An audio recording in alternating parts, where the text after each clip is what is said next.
Hello students, Prince sir के इस podcast में आप सभी का स्वागत है।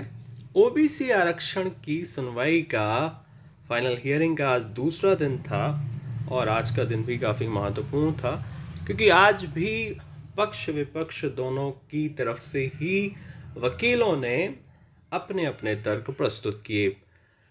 कल भी मैंने आपको पॉडकास्ट के माध्यम से सुनवाई के बारे में जानकारी दी थी और बताया था कि किस प्रकार से जो 27% आरक्षण के विपक्ष में या विरोध में सीनियर एडवोकेट्स ने जो है अपने तर्कों को रखा और सुनवाई वहीं से आज आगे शुरू हुई।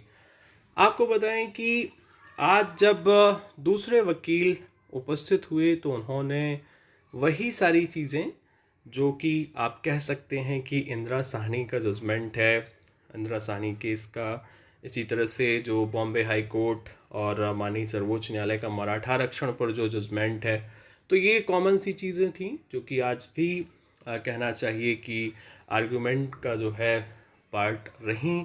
इसके अलावा भी कुछ और चीज़ें माननीय न्यायालय के पुराने जो निर्णय हैं ओबीसी आरक्षण 27% करने के विपक्ष में या विरोध में, उनको भी कोट किया गया।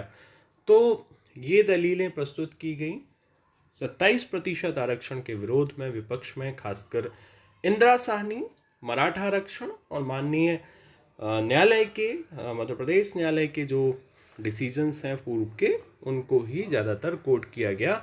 हाँ, यहाँ पर एक महत्वपूर्ण बात जो निकल कर आई वो ये है कि माननीय न्यायालय ने 2 से 3 बार ये स्टेटमेंट कोट किया कि आर्टिकल 16 जो है वो किसी भी आबादी को रिजर्वेशन की अगर हम बात करें तो वो एडिक्वेट आरक्षण की बात करता है, ना कि प्रोपोर्शनेट आरक्षण की। इसका मतलब ये हुआ कि अगर आप आरक्षण देना चाहते हैं तो बिल्कुल दे सकते हैं, लेकिन वो एडिक्वेट होगा, मतलब उचित मात्रा में आप दे सकते हैं आबादी को आरक्षण, लेकिन आबादी के बराबर ऐसा कहीं भी प्रावधान नहीं है। इस चीज़ को आपने भी कोट करते हुए सुना होगा। फिर उससे आगे की सुनवाई आपने देखी होगी, उसमें क्या हुआ आपको एक छोटे से मैसेज के बाद बताते हैं। जैसा कि आप सभी को पता है कि 2021 की मुख्य परीक्षा होने वाली है। हालांकि समय से होगी नहीं होगी ये तो अब आप सभी को पता चल ही गया होगा, लेकिन ये होने वाली है और 2019 की मुख्य परीक्षा भी होनी ही है। 2020 पर आपका जो डाउट है वो भी क्लियर हो जाएगा आरक्षण का फैसला आने के साथ ही।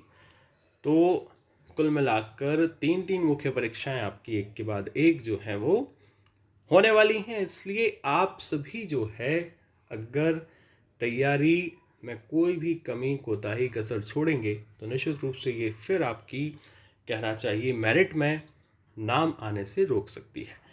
तो यहाँ पर आपको ज़रूरत पड़ेगी एक अच्छी स्ट्रेटजी की, अच्छी अप्रोच की और एक अच्छे कंटेंट की।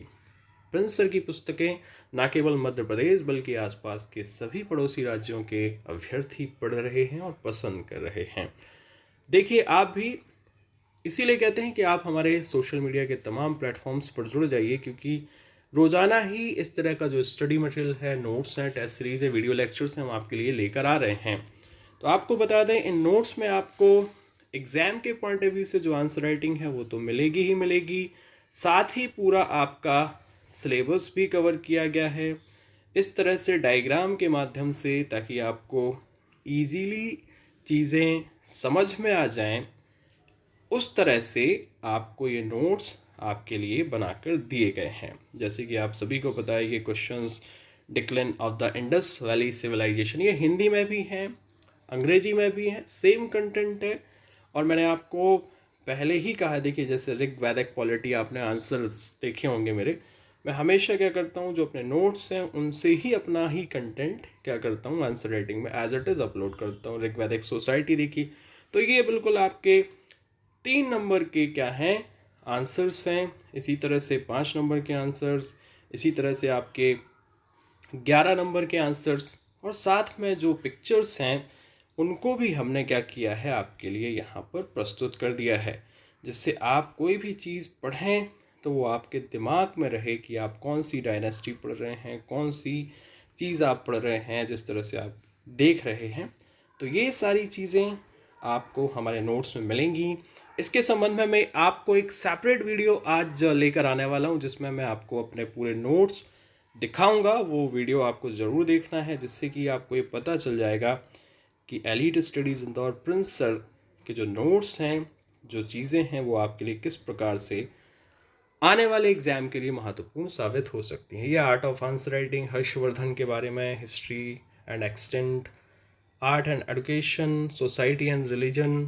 तो इस तरह से जो आपके 5 नंबर में, 3 नंबर में, यानी कि जिस तरह से जो चीज़ें पूछी जाती हैं वैसा ही कंटेंट आपको मिलेगा। ओके स्टूडेंट्स, तो ये रही बात आपकी एग्ज़ाम से रिलेटेड।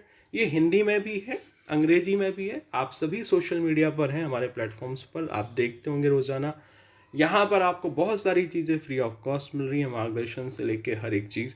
तो आप हमारे नंबर 9685570712 पर हमें व्हाट्सएप करिए, अपने दोस्तों मित्रों को बताइए, और साथ ही साथ अभी जो असिस्टेंट रजिस्ट्रार की भर्ती है उसके लिए भी आप हमारे नोट्स, हमारी कक्षाएं, टेस्ट सीरीज़ ज्वाइन करना ना भूलिएगा। 1 सितंबर से टेस्ट सीरीज़ शुरू हो रही है। चलिए अब बात करते हैं कि 27% आरक्षण के पक्ष में भी आज दलीलें दी गई।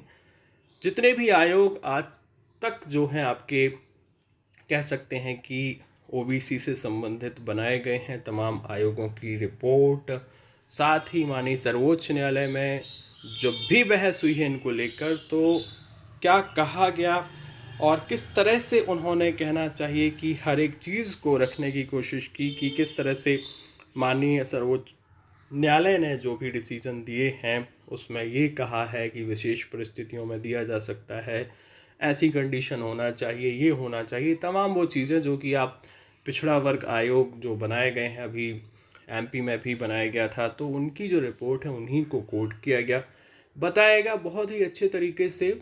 जो एडवोकेट्स है वो भी 27% आरक्षण के पक्ष में अपना जो है आर्ग्यूमेंट्स को रख रहे थे। तो कुल मिला के ये है कि अभी ये सुनवाई थोड़ा सा 1-2 दिन और चलने के आसार हैं, क्योंकि अभी बहुत सारे सीनियर एडवोकेट्स बाकी हैं, जैसे कि एडवोकेट जनरल साहब हैं, हो सकता है कि अभी कहना चाहिए कि सॉलिसिटर जनरल साहब इसके पक्ष में तर्क रखें।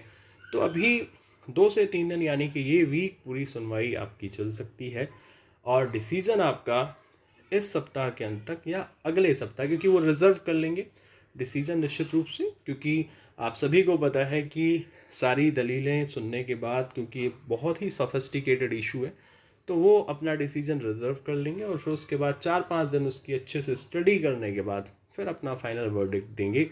तो कहीं ना कहीं अब अभ्यर्थियों को मैं ये कहना चाहूँगा कि सरकार ने कहा था कि 15 अगस्त के बाद भर्तियाँ आना चालू हो जाएंगी, नोटिफिकेशन आना चालू हो जाएंगे। तो नोटिफिकेशन सरकार को अब जारी करना शुरू कर देना चाहिए, और अभ्यर्थियों को हाथ में हाथ धरे बैठे नहीं रहना चाहिए, क्योंकि सामान्य प्रशासन विभाग को नोटिस जरूर जारी कर दिया, लेकिन अगर उनको ऐसा लगा कि बच्चे जो हैं अब क्या है इन चीज़ों को सीरियसली नहीं ले रहे हैं, कहने का मतलब जो हम लोग अभी तक प्रयास कर रहे थे, तो ये भर्तियां आपकी थोड़ी सी लेट भी हो सकती हैं, क्योंकि टाइम टेबल अभी आपको पता ही है, व्यापम का नवंबर तक बुक है।